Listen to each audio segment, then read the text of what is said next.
بسم اللہ الرحمن الرحیم۔ السلام علیکم۔ اللہ پاک نے بلی کو حضرت آدم علیہ السلام کی پیدائش کے فوری بعد کیوں پیدا کیا؟ بلی میں وہ کون سی خوبیاں تھیں کہ حضور صلی اللہ علیہ وآلہ وسلم نے بلیوں سے شفقت فرمائی؟ بلیوں میں وہ کون سی طاقت ہے کہ حضور نے ایک بلی کو دیکھ کر پورے کے پورے لشکر کا راستہ بدل دیا؟ فرعونوں کی لاشوں کی طرح قدیم مصری کیوں اپنی بلیوں کو لاشوں کو حنود کر کے رکھتے تھے؟ کیا بلی کا رونا گھر میں نحوست کا باعث بنتا ہے؟ آج کی ویڈیو میں ان سوالات کے جوابات قرآن و حدیث کی روشنی میں دیے جائیں گے، اور ہم اس بات کا دعویٰ کرتے ہیں کہ ویڈیو مکمل دیکھنے کے بعد آپ میں سے بہت سے لوگ اپنے گھروں میں بلیاں لے آئیں گے۔ یہ تو سب جانتے ہیں کہ بلی کو کھانا اسلام میں حلال نہیں ہے، لیکن اس کی پاکیزگی اور طہارت کی وجہ سے ایسی بلیاں جو کسی اور کی ملکیت نہ ہو انہیں پالنے میں کوئی حرج نہیں۔ اس کے برعکس اگر آپ گھر میں بلی پال لیتے ہیں لیکن اس کا بھوکا پیاسا رکھتے ہیں تو یہ آپ کے لیے وبال جان ہے۔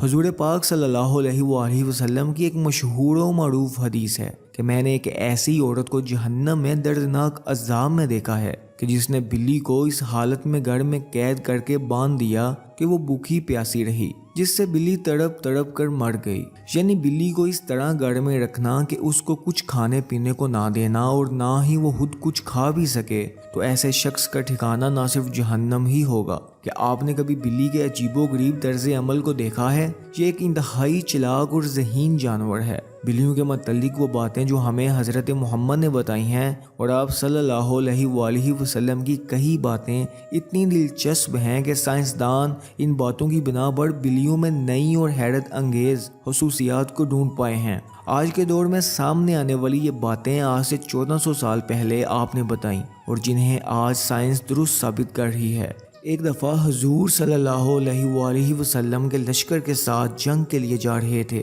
کہ آپ نے راستے میں سامنے ایک حاملہ بلی کو دیکھا۔ حضور اسی وقت اپنے تمام لشکر کو راستہ بدلنے کا حکم دیا کہ کہیں اس بلی کو اس لشکر کی وجہ سے کوئی تکلیف نہ ہو۔ اس کے ساتھ ساتھ 2 صحابیوں کو اس ویرانے میں تعینات کیا کہ جب تک بلی بچوں کو نہ جنم دے دے تو وہ اس بلی کے ساتھ ہی رہیں۔ روایت میں ہے کہ وہ واپسی پر حضور نے دیکھا کہ وہ بلی بچے دے چکی تو آپ اس سے شفقت سے پیش آئے، جس کے بعد وہ بلی آپ صلی اللہ علیہ وآلہ وسلم کے ساتھ ہی مدینہ منورہ آ گئی اور وہاں ہی رہی۔ ناظرین گرامی، اسی طرح ایک دفعہ آپ صبح نماز کے لیے اٹھے تو ایک بلی آپ کی چادر مبارک پر سو رہی تھی۔ حضور صلی اللہ علیہ وآلہ وسلم نے اپنی چادر وہاں سے کاٹ دی اور باقی اٹھا لی کہ بلی کو کوئی تکلیف نہ پہنچے۔ اسی طرح حضرت ابو ہریرہ کے پاس ایک بلی تھی جس کو وہ ہمیشہ ساتھ رکھتے اور اس گرمی سے بچاتے، جس کی وجہ سے ہی آپ کا نام ابو ہریرہ یعنی بلی والا پڑ گیا۔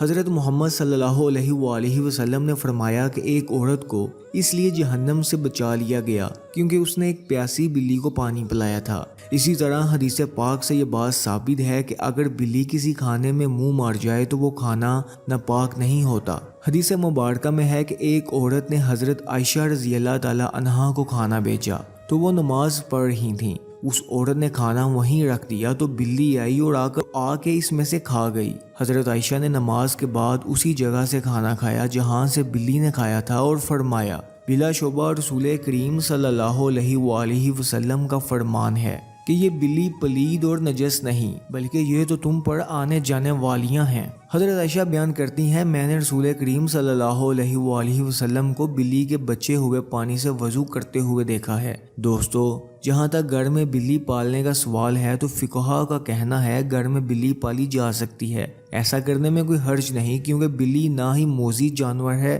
اور نہ ہی نجس ہے۔ ہر شخص کو معلوم ہے اس میں کوئی نقصان نہیں بلکہ بلی گھر میں رکھنا فائدہ مند ہے۔ یہ گھر میں پیدا ہونے والے کیڑے مکوڑے اور چوہے وغیرہ کھا جاتی ہے۔ ماہرین کے مطابق بلی کے پیار میں اللہ نے ڈپریشن کے مرض کا علاج رکھا ہے۔ اس کے بالوں میں خاص قسم کے بیکٹیریا پائے جاتے ہیں، انسانی جسم میں ڈپریشن کو کم کرنے میں مدد دیتے ہیں۔ چنانچہ پالتو بلی کو اپنے ساتھ لپٹا کر بٹھایا اور سلایا جائے جس سے انسان ڈپریشن اور ذہنی بیماریوں سے دور ہوتا جاتا ہے۔ بلیوں کو انسانی لمس بے حد پسند ہوتا ہے اور انسان بھی اس سے محفوظ ہوتا ہے۔ اسلامی روایات میں یہ بیان کیا گیا ہے کہ جب اللہ پاک نے حضرت آدم کو زمین پر بھیجا تو سب سے پہلے سانپ اور پھر بلی کو پیدا فرمایا۔ البدائیہ و النہائیہ کے مصنف لکھتے ہیں کہ بلی ہی وہ جانور ہے جس سے حضرت آدم علیہ السلام دنیا میں آنے کے بعد بات کی اور ان کے دل کو اطمینان محسوس ہوا کیونکہ وہ زمین پر آ کر پریشان تھے۔ ناظرین گرامی، بلیاں ہمیشہ صاف ستھری رہتی ہیں، یہی وجہ ہے کہ ان میں بیماریاں بہت کم ہوتی ہیں۔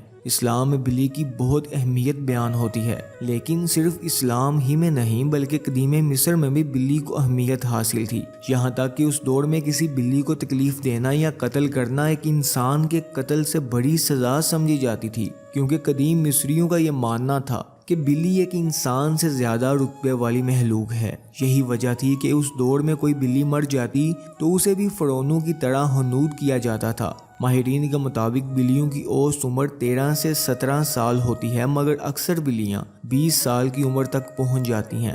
دو بلیاں آپس میں کبھی بھی میاؤں کر کے بات نہیں کرتی۔ جب بھی آپ کی بلی میاؤں کرے جان لیں کہ وہ آپ سے مخاطب ہے۔ یہ بات غلط ہے کہ بلی کا رونا نحوست کی علامت ہے، بلکہ ماہرین کہتے ہیں کہ یہ بلیوں کی عادات میں سے ایک عادت ہے۔ ہو سکتا ہے وہ تنہائی محسوس کر رہی ہو، یہ عین ممکن ہے کہ اسے کوئی تکلیف محسوس ہو رہی ہو۔ کبھی ان کے جسم کا درجہ حرارت زیادہ ہو تب بھی وہ ایسی حرکات کر سکتی ہیں، جیسے جسم کو کھچاؤ دینا، زمین پر لوٹنا، رونا یا زور زور سے میاؤں میاؤں کرنا۔ عام طور پر بلیاں رات کو بوریت محسوس کریں تو بھی روتی ہیں۔ اگر کسی نئی بلی خریدی ہے اور وہ رات میں یا دن میں روتی ہے یا چیختی ہے تو وہ نئی جگہ کی وجہ سے خوف زدہ ہوتی ہے۔ آپ اس کے پاس بیٹھیں اور اس کے ساتھ کھیلیں تو وہ جلد آپ سے آپ کے گھر سے مانوس ہو جائے گی۔ ناظرین گرامی، بلی کی بے چینی کی بڑی وجہ نامانوس ماحول، اجنبی افراد اور خراب رویے بھی ہوتے ہیں۔ بلیاں کبھی کبھی نیند میں ایک عجیب آواز نکالتی ہیں۔ ماہرین کے مطابق ایک بلی کی اس آواز کی فریکوینسی 20 سے 140 ہرٹز تک ہوتی ہے، اور بلی کی آوازوں کی یہ فریکوینسی ایک انسانی صحت کے لیے نہایت مفید ثابت ہو سکتی ہے۔ آج کی ٹیکنالوجی کے پیچھے بھاگنے والے لوگوں کو بلی کے جسم میں موجود انرجی اور طاقت کا علم نہیں، لیکن قدیم زمانے کے لوگ بلیوں کی ان خصوصیات سے واقف تھے، اور یہی وجہ تھی کہ وہ لوگ بلیوں کو خود سے دور نہیں رکھتے تھے۔ ایک برطانوی جریدے نے تو اس حد دعویٰ کیا ہے کہ بلی کی آواز انسانی جسم کی تھکاوٹ اور سستی دور کر دیتی ہے۔ بلیوں کی آواز سے بننے والی فریکوینسی سے دل کے دورے کا خطرہ نہ ہونے کے برابر ہوتا ہے۔ مختصر یہ کہ بلی ایک انتہائی فائدہ مند پالتو جانور ہے جس کے فائدے حدیث اور سائنسی تحقیق سے ثابت شدہ ہیں۔ اس لیے بلی کو مارنا یا نقصان پہنچانا کسی بھی صورت میں جائز نہیں ہے، بلکہ اوپر بیان کی گئی احادیث کی روشنی میں بلی پر ظلم کرنے والا جہنم میں جائے گا۔ ہاں، اگر کوئی بلی ہونہار ہو یا آپ کو بہت تنگ کرتی ہو تو سب سے بہتر راستہ یہ ہے کہ اسے پکڑ کر اپنے گھر سے بہت دور کسی جگہ چھوڑ دیا جائے۔ اللہ پاک ہمیں ہر طرح کے ظلم سے محفوظ رکھے اور ہمیں انسانوں کے ساتھ ساتھ جانوروں سے بھی رحم دلی سے پیش آنے کی توفیق عطا فرمائے۔ اے اللہ، اپنے حبیب صلی اللہ علیہ وآلہ وسلم اور ان کے پاک گھرانے کے صدقے سے اس ویڈیو کے دیکھنے والے تمام افراد کی تمام جائز دلی حاجات کو پورا فرما دے۔ اے خدا، ہم پر اپنا خاص فضل و کرم فرما دے۔ کمنٹ سیکشن میں آمین لکھنا مت بھولیے گا، اور ہمارے چینل اسپیشل سٹوری ٹائم کو لازمی سبسکرائب کر دیجیے۔ اللہ حافظ۔